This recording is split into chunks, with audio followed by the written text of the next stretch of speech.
guys, hello, welcome back to our channel. I am Priya. Me Ayushi. Together we प्रियाशी।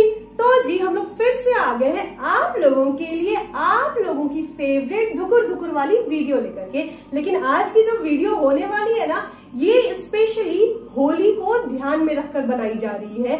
तो होली के शुभ अवसर पर हम लोगों ने क्या सोचा ना कि आप लोगों को डेली के कंपैरेटिवली हट करके कुछ धमाकेदार वीडियो दी जाए। एंड वी बेट यू, आप लोगों में से ना शायद ही किसी ने इस तरह की कहानी पहले सुनी होगी। तो आज की कहानी बहुत ही ज्यादा एक्साइटिंग होने वाली है। पर कहानी शुरू करने से पहले अगर हम दोनों का चेहरा थोड़ा उतरा उतरा हुआ लग रहा होगा और हमारी आंखें सूजी सूजी लग रही होंगी ना, तो प्लीज एक्सक्यूज अस। आप लोगों ने ना अगर हमारी इससे पहले की प्रीवियस वीडियो देखी होगी तो रीजन आप लोगों को पता होगा। अगर आपने वो वीडियो नहीं देखा है तो लिंक डिस्क्रिप्शन बॉक्स में हम डाल देंगे, देख लेना, पता चल जाएगा। और ऐसा नहीं है कि अभी भी वो सब चीजें नहीं हो रही हैं, लिटरली लगातार 2 दिन से वो सब आवाजें आ रही है। हमने उसको रिकॉर्ड भी करके रखा हुआ है एंड डर के मारे ना 3 दिनों से हमारी नींद पूरी नहीं हुई है। खैर होली का मौका था तो हमने सोचा कि आज ना उस बारे में बात नहीं करते हैं, थोड़ा पॉजिटिव मैसेज देते हैं, उस बारे में किसी और वीडियो में बात की जाएगी, मे बी इसके बाद वाले वीडियो में, है ना रानी। तो चलो अब ज्यादा बात नहीं करते हैं, फटाफट वीडियो स्टार्ट करते हैं। पर उससे पहले आप लोगों को अपनी सीट की पेटी कस के बांध लेनी है, साथ ही में कान में ईयरफोन्स डाल लो, ठीक है। आज हम लोग दिन में शूट करें क्योंकि हम लोग का कलेजा बहुत ज्यादा धुकुर धुकुर कर रहा है, तो आज के लिए आप लोग भी थोड़ा मैनेज कर देना। लेकिन धुकुर धुकुर वाली आंटी कभी भी आ सकती है, इसके लिए हम पहले आप लोगों को वार्निंग दे रहे हैं। तो आज से तकरीबन 40-50 साल पहले की बात है। एक गांव हुआ करता था और उस गांव में एक फैमिली थी। वैसे तो वो फैमिली ना पूरी तरीके से संपन्न थी और भरी पूरी थी, लेकिन कहते हैं ना हर घर में कुछ ना कुछ कमी तो होती ही है। भगवान आपको हर तरीके से सेटिस्फाई नहीं करते हैं। तो उस फैमिली में भी सारे धन थे, सारी सुविधाएं थी, पर प्रॉब्लम क्या था ना, उस घर में इकलौता बेटा था एंड उस बेटे की शादी हो चुकी थी। पर उसके शादी के 10-12 साल के बावजूद अभी तक उसे एक भी औलाद नहीं हुआ था, ना कोई बेटा हुआ था ना कोई बेटी हुई थी। और बहुत ज्यादा पूजा पाठ मिन्नतें करने के बाद भी ऐसा कोई आसार नहीं था कि फ्यूचर में उसे बच्चा होने वाला है। गांव वालों ने और घर वालों ने ना उस लड़के पे, मतलब कि उस आदमी पे प्रेशर डालना शुरू कर दिया था कि तू दूसरी शादी कर ले, वरना पता चला ना तेरा वंश तो यहीं पर खत्म हो जाएगा। लेकिन वो आदमी अपनी बीवी से बहुत प्यार करता था एंड वो आदमी पढ़ा लिखा भी था, इसलिए उसने कहा कि जरूरी नहीं है कि अगर हमें बच्चा नहीं हो रहा तो मेरी बीवी में कमी है, अगर कमी हुई तो मेरे में भी तो हो सकती है। और पता चला मैंने दूसरी शादी कर ली, उसे भी बच्चा नहीं हुआ, फिर मैं 2 बीवियों को कैसे झेलूंगा। और ऐसा कह के वो बात को टालता जाता था। कहीं ना कहीं उस इंसान को भरोसा था कि उसके घर में भी कभी ना कभी भगवान के दया से किलकारियां तो जरूर गूंजेंगी। उन दोनों पति पत्नी ने तो काफी डॉक्टरों को दिखाया, पर डॉक्टरों के साथ ही साथ उन दोनों ने बहुत सारे पंडितों और पुजारियों को भी दिखाया, ताकि किसी भी कारण से ना बस हमें औलाद का सुख नसीब हो जाए। तो बहुत लोगों ने उन्हें सजेस्ट किया कि एक काम करो, आप लोग ना माता वैष्णो देवी के यहाँ जाओ, वहां पहले आप लोग माता का दर्शन लो, उनका आशीर्वाद लो, और उसके बाद ना उसके बगल में ही एक बहुत ही बड़े और नामी पंडित जी भी बैठा करते हैं, तो उनसे आप जाके कंसल्ट लो और उनसे पूछो कि क्या हमारी किस्मत में हमारी औलाद का नसीब है कि नहीं। इसके बाद उन दोनों ने डिसाइड किया कि एक बार हम लोग जाके माता वैष्णो देवी के दर्शन जरूर करेंगे। वहां जाके सबसे पहले तो उन दोनों ने माता वैष्णो देवी के दर्शन किए, फिर तुरंत से पंडित जी के पास जाके उन्हें अपनी हाथों की रेखा दिखाई। पंडित जी ने ना तुरंत से उनकी हाथों की रेखा देख के बोल दिया कि देखो बेटा, आप लोगों की किस्मत में ना संतान सुख तो लिखा हुआ है, पर थोड़ा टाइम लगेगा, इसीलिए आप लोग हिम्मत मत हारो। और आप लोगों की किस्मत में एक संतान नहीं है बल्कि 4 संतान है, इसलिए बस धैर्य से काम लो। पंडित जी ने उन लोगों से कहा ना कि साल में कम से कम एक बार जम्मू आके माता रानी के दर्शन किया करो, और अगर माता रानी की कृपा रही ना तो माता रानी खुद ही आपके घर में बेटी के रूप में जन्म लेंगी। एंड गेस व्हाट, अगले ही साल ना सच में उनके घर में एक छोटी सी नन्ही सी बच्ची का जन्म होता है।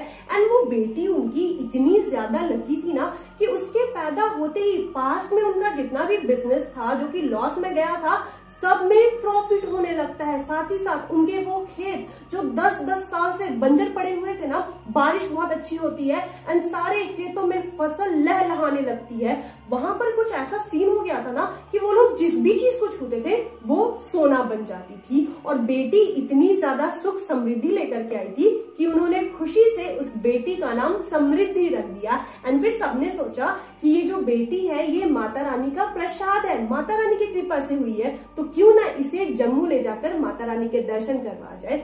वो लोग जम्मू जाते हैं, माता रानी के दर्शन करवाते हैं, साथ ही साथ पंडित जी से भी मिलते हैं और पंडित जी से बेटी का हाथ दिखवा के पूछते हैं कि पंडित जी जरा बताइए कि हमारी बेटी की किस्मत में क्या लिखा हुआ है, क्योंकि हमारे लिए तो ये बहुत ही ज्यादा सुख लेकर के आई है। पर पंडित जी जैसे ही उसका हाथ देखते हैं ना उस बच्ची का, वो सीधे बोलते हैं कि इसके हाथ में जीवन रेखा है ही नहीं, बहुत कम चांसेस है ना कि ये बच्ची जिंदा रह पाएगी। अगर ये जिंदा रह पाती है तो आप लोगों को ये राजा बना देगी, लेकिन इसका जिंदा रह पाना बहुत मुश्किल है, केवल 1 या 2% का चांस है। ये सुन के समृद्धि के माता पिता के पैरों से जमीन खिसक जाती है। वो बेटी जिसके लिए इन्होंने मिन्नतें मांगी है, कहां कहां नहीं दौड़े हैं, अब उस बेटी के जीवन काल पे ही संकट आ चुकी थी।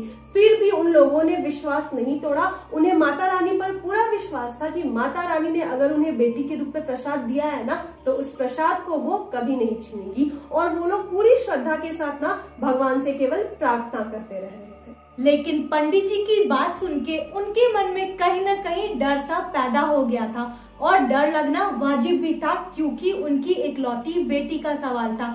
इसके बाद उन्होंने समृद्धि को कभी भी अकेला नहीं छोड़ा। समझो कि अपनी बेटी को घर में वो लोग रानी बना के रखते थे, अपने पलकों में बिठा के रखते थे। और इसी बीच में ना 6 महीने कब बीत जाते हैं किसी को भी पता नहीं चलता और समृद्धि अब 1.5 साल की हो जाती है। और कुछ महीनों के बाद आने वाला था होली का त्योहार और इस बार समृद्धि के माता पिता ने होली की खूब सारी तैयारियां की थी। इसके बाद सारे लोग ठीक आंगन के बाहर ही इकट्ठा होते हैं और होलिका दहन की पूजा स्टार्ट की जाती है। और जैसे ही होलिका दहन की पूजा के लिए लकड़ियों और पुआलों की ढेरों को जलाया जाता है ना, पुआल में इतनी जोरों की आग लग जाती है और उनकी लपटें इतनी जोरों जोरों तक ऊंचे तक पहुंचती है कि 1-2 पुआल की जो लपटें होती है ना वो समृद्धि के घर में चली जाती है। और 40 से 50 साल पहले ना किसी का भी घर पक्का नहीं होता था, सबके घर कच्चे ही रहते थे और देखते देखते समृद्धि के घर में भयंकर आग लग जाती है। आग इतनी ज्यादा तेजी से लगती है ना क्योंकि मार्च का महीना था, गर्मियां आ रही थी, घर में अन्न अनाज और पुआल सब कुछ रखे हुए थे, तो उस आग को फैलने में ना 5 मिनट भी नहीं लगते हैं। जैसे ही लोगों का ध्यान पूजा से हट के समृद्धि के घर की ओर जाता है ना कि अरे वहां तो आग लग चुकी है, पूरे मोहल्ले में अफरा तफरी मच जाती है। सारे लोग पूजा का स्थान छोड़ करके समृद्धि के घर की ओर भागते हैं। जो लोग अपने अपने घरों में थे ना वो लोग भी घर से बाहर आ जाते हैं और इस अफरा तफरी में समृद्धि के मम्मी पापा भी दब जाते हैं और समय रहते वो घर नहीं पहुंच पाते हैं। फिर भी जैसे तैसे भीड़ को धक्का मुक्की करते हुए वो लोग अपने घर के आसपास पहुंचते हैं ना, और जैसे ही उसके पापा का ध्यान जाता है कि अरे उन्होंने तो घर में ताला लगाया हुआ है, वो तुरंत अपने जेब में हाथ डालते हैं चाबी निकालने के लिए, लेकिन तब तक उनका ध्यान जाता है कि उनके जेब में चाबी नहीं है। वो अपने पूरे कपड़ों को चेक करते हैं कि चाबी कहाँ है। उनकी छोटी सी बच्ची घर के अंदर अकेले है पर चाबी नहीं मिलती है। मे भी वो चाबी ना भागम दौड़ी में नीचे गिर गई होगी। अब घर वालों को, मोहल्ले वालों को समझ में नहीं आ रहा था कि करे भी तो क्या करे। फिर गांव के कुछ लोग क्या करते हैं, बाल्टियों से पानी ला ला के समृद्धि के घर में फेंकना शुरू कर देते हैं। लेकिन उतनी ज्यादा आग क्या चंद बाल्टियों की पानी से बुझने वाली थी? बिल्कुल भी नहीं। फिर भी घर वाले और गांव वाले मिलकर के क्या करते हैं ना, जैसे तैसे उस आग की लपटों में कूदते हैं और जब तक वो अंदर जाते हैं ना तब तक बहुत ज्यादा देर हो चुकी होती है एंड समृद्धि उस आग की लपटों में पूरी तरीके से जल चुकी होती है। कहा जाता है ना कि खुशियां ज्यादा देर तक टिकती नहीं है और ठीक ऐसा ही समृद्धि के मम्मी पापा के साथ भी हुआ। और कहीं ना कहीं जो पंडित जी की बात थी ना वो भी सच हो गई। लेकिन समय को कोई नहीं रोक सकता। समय बीतता गया और अब 4 से 5 साल हो चुके थे समृद्धि को इस दुनिया से गए हुए।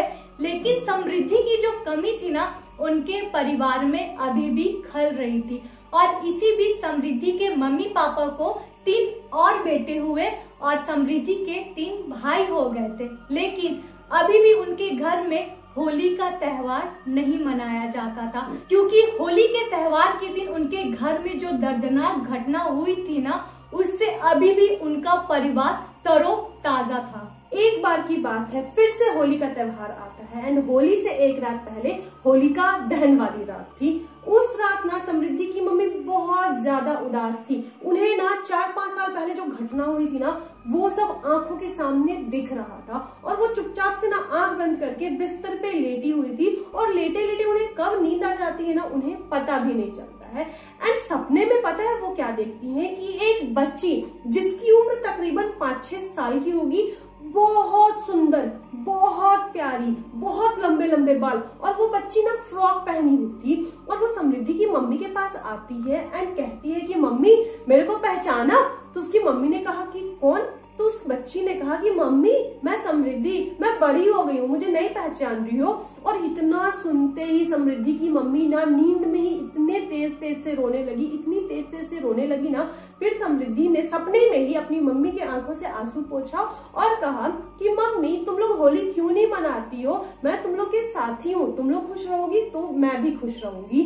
तो फिर समृद्धि की मम्मी पूछती है कि बेटा तू इतने दिनों से कहाँ थी, तू हमारे पास क्यों नहीं आती थी? तब समृद्धि ने कहा कि मम्मी मैं तो तुम लोगों के साथ ही थी, तुम एक काम करो, घर के किसी भी कोने में ना मेरे नाम का एक छोटा सा कमरा बना दो और उसमें ना जब भी कोई त्योहार आएगा ना तो मेरे लिए मिठाइयाँ और कपड़े रख देना, फिर मुझे भी अच्छा लगेगा। और ऐसा कह के वो बच्ची सपने में ही दौड़ के भाग जाती है। समृद्धि की मम्मी की अचानक से नींद खुलती है एंड वो अकबका जाती है। उन्हें विश्वास नहीं हो रहा था कि ये जो अभी उनके साथ हुआ ना, ये क्या था। समृद्धि को इस दुनिया से गए हुए ना 4-5 साल हो चुके थे, पर आज तक समृद्धि कभी भी किसी के सपने में नहीं आई थी। ये पहली बार था जब समृद्धि सपने में आकर के खुद कुछ ऐसा डिमांड कर रही हो। उसके बाद समृद्धि की मम्मी समृद्धि के पापा को ये सब चीज बताती है, घर में दादा दादी को भी ये सब चीजें बताई जाती हैं एंड दादा दादी कहते हैं कि ऐसा होता है बहुत टाइम पर, जब छोटे छोटे बच्चे समय से पहले इस दुनिया से चले जाते हैं ना, तो वो देवता बन जाते हैं, मतलब कि भगवान का रूप बन जाते हैं। तो जैसा समृद्धि ने मांगा था, डिमांड किया था, वो लोग घर में एक कोना समृद्धि के नाम का बना देते हैं। और जब भी कोई पर्व त्योहार होता था ना, वहां पर जैसे घर के छोटे छोटे बच्चों को मिठाइयाँ और कपड़े और जूते दिए जाते थे ना, समृद्धि को भी दिए जाते थे एंड उसके बाद वो गरीबों में दान कर दिए जाते थे एंड सब कुछ बहुत अच्छे से चल रहा था। एंड अभी तक ना ऐसी बहुत सारी घटनाएं हो चुकी थी जो समृद्धि के एग्जिस्टेंस को प्रूव करती थी। कभी कभी लोगों को क्या लगता था ना कि ये मे बी उसके घर वालों का जो भी है वहम होगा, इसमें कोई सच्चाई नहीं होगी। पर अभी हम लोग आपके साथ 2-3 इंसिडेंट शेयर करेंगे जिससे कहीं ना कहीं आप लोगों को भी लगेगा कि हाँ, इन चीजों में भी सच्चाई हो सकती है। इसी बीच ना काफी सारी घटनाएं होती थी, लेकिन अभी ना हम लोग आप लोगों के साथ टॉप 3 घटना शेयर करते हैं। तो सबसे पहले बात करते हैं पहली घटना के बारे में। काफी साल बीत चुका था और समृद्धि के जो तीनों भाई हैं वो अब काफी बड़े हो चुके थे और इसी बीच ना समृद्धि के जो पापा है उसे किसी काम के सिलसिले में बाहर जाना था और 2 से 3 दिन के बाद समृद्धि के जो पापा है वो वापस घर आने वाले थे। और पहले के टाइम पे इतने फोन का तो प्रचलन था नहीं, तो ना जिस सुबह समृद्धि के पापा घर वापस आने वाले थे उसी की रात को ना अचानक से तीनों भाइयों के सपने में ना समृद्धि आती है और समृद्धि आके तीनों भाइयों के सपने में पता है क्या बोलती है? भाई तुम लोग नींद से सो रहे हो, जल्दी से उठो, क्योंकि इस रास्ते पे जो हाईवे है ना वहां पर पापा का भयंकर एक्सीडेंट हो चुका है और उनकी जान को बहुत खतरा है। तो तुम लोग जल्दी से उठो और पापा को वहां से लेके आओ।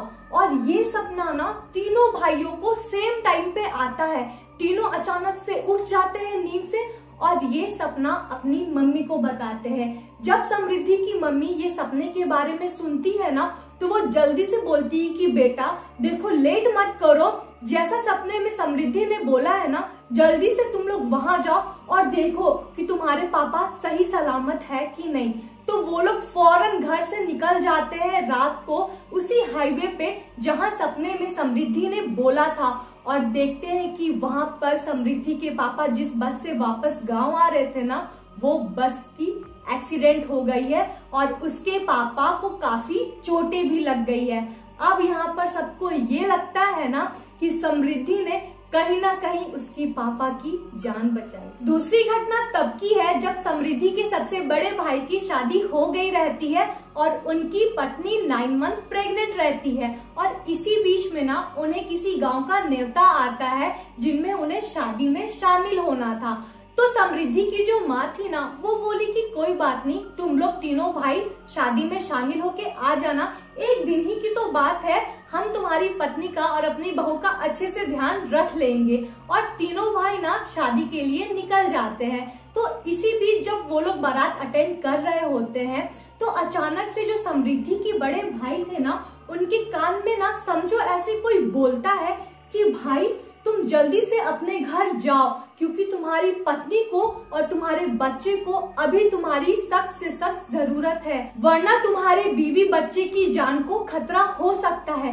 ये चीज सुन के ना समृद्धि का जो बड़ा भाई था वो चारों ओर चौंक के देखता है कि ये आवाज आखिर आई कहाँ से, लेकिन फिर भी कहीं ना कहीं उसके मन में ना ये चीज था कि ये हो सकता है कि उसकी बड़ी बहन ने उसे संदेश दिया हो। इसके बाद वो लोग बिना देरी किए जल्दी से अपने घर जाते हैं। घर जाके वो लोग क्या देखते हैं ना कि घर में गांव वालों की भीड़ जमा हो चुकी है और वो दर्द से बहुत ज्यादा कराह रही है और बगल में एक वैद्य जी बैठे हुए हैं। इसके बाद वो लोग देर नहीं करते हैं और उनको जल्द से जल्द हॉस्पिटल ले जाते हैं और टाइम रहते उनको और उनकी बच्चे की जान बचाई जाती है। तीसरी बात तब की है ना जब समृद्धि के सबसे छोटे भाई की शादी हुई थी एंड उस घर में नई नई बहू आई थी। और कहते हैं ना कि नई जमाने की जो लड़कियां होती है वो पुराने रीति रिवाज एंड रिचुअल्स पे ज्यादा भरोसा नहीं करती है। तो जब नई नई बहू घर आई थी ना तो समृद्धि के कमरे में ले जाकर स्पेशली उसकी पूजा करवाई गई थी। तो पहले पहले क्या लगा नई बहू को कि ये लोग क्या कर रहे हैं, एक आदमी जो कि इस दुनिया में है भी नहीं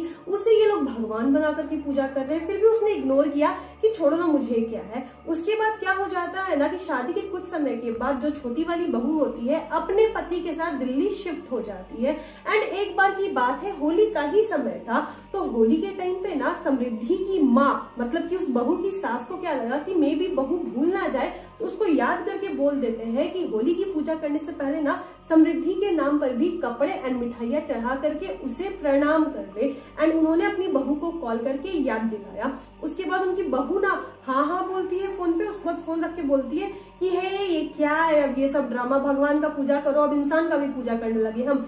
ये कह के वो चली जाती है किचन में और होलिका दहन के लिए पकवान बनाने लगती है। अभी तो फोन आए हुए 5 से 6 मिनट हुए थे, अचानक से गैस फट जाता है एंड उनकी बहू जल जाती है। यहाँ पर गनीमत क्या होता है ना कि बहू की जान नहीं जाती है, ऑल्दो उसका पूरा शरीर जल चुका होता है। उसे जल्द से जल्द हॉस्पिटल में एडमिट करवाया जाता है। इसके बाद समृद्धि अपनी माँ के सपने में आती है। माँ के सपने में आकर के वो बताती है कि उसने छोटी बहू को एज अ पनिशमेंट जलाया है क्योंकि समृद्धि खुद भी जल करके मरी हुई थी। और अगर छोटी बहू चाहती है कि वो समय पर ठीक हो जाए तो समृद्धि से माफी मांगे और जो गलती उसने की है ना कसम खाए कि दोबारा वो ऐसी कोई गलती नहीं करेगी। उसके बाद क्या होगा ना, समृद्धि उस छोटी बहू की जो लहर है, आग की जलन है, उसको शांत कर देगी। उसके बाद क्या हुआ, घर में वापस से समृद्धि की पूजा की जाती है। जो बहू जली थी वो आ करके हाथ जोड़ करके घुटनों पर बैठ करके समृद्धि से माफी मांगती है। एंड उसके बाद समृद्धि की फोटो के सामने जो अगरबत्ती जली थी ना उसमें से जो भभूत गिरी थी ना उसको बहू के पूरे शरीर पर लगाया जाता है। एंड बहुत कम समय में ही समृद्धि की जो छोटी भाभी थी बिल्कुल ठीक हो जाती है और उनके शरीर पर ना जले का निशान भी नहीं रहता है। अभी ना हम लोग आपको एक और चीज बताना चाहते हैं कि ये जो तीनों घटनाओं के बारे में हमने आपको बताया ना ये बहुत बड़े बड़े इंसिडेंट्स थे। इसके अलावा छोटे छोटे बहुत इंसिडेंट्स होते थे। जैसे फॉर एग्जाम्पल जब भी समृद्धि के घर खानदान में या उसके भाइयों की शादी हुई थी ना, बाकायदा सबसे पहले शादी का कार्ड समृद्धि को चढ़ता था। उसके बाद उसे बाकायदा इन्विटेशन इज्जत से दिया जाता था। एक और चीज, जब भी घर में शादी होती थी ना बकायदा समृद्धि आती थी। लोगों ने उसे देखा भी है, केवल घर वालों ने नहीं, गांव वालों ने भी देखा है। जब भी रिचुअल्स होते थे, मान लो, ठीक है, गांव की औरतें बैठ करके ढोलक तबला लेकर के गाना गा रही हैं, डांस कर रही है, अचानक से कोई क्या देखता था कि बहुत खूबसूरत सी, जवान सी, सुंदर सी लड़की जो कि साड़ी पहने हुए है एंड सर पर आंचल लिए हुए है, एक कोने में बैठ करके वो भी ताली बजा बजा के झूम रही है। एंड जैसे आप उसको दोबारा देखना चाहोगे ना, वहां कोई नहीं रहता था।